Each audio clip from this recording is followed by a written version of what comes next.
বর্তমানে এখন আছি, এটা হচ্ছে মাতারবাড়ি কয়লা বিদ্যুৎ কেন্দ্রের পোর্ট। মূলত এখানে এসে কয়লার জাহাজগুলো যেটিতে অবস্থান করে, এখান থেকেই জাহাজে কয়লা আনলোড করে সেগুলো এই যে বিদ্যুৎ কেন্দ্রের ভিতরে নিয়ে যাওয়া হয়।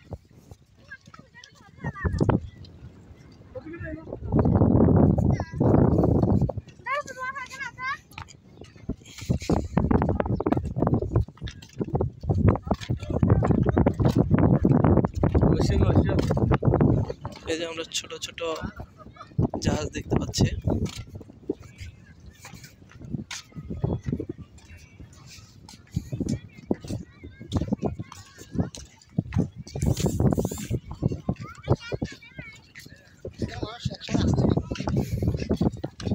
আর এখন সবসময় আসে, টুরিস্ট স্পট হয়ে গেছে না?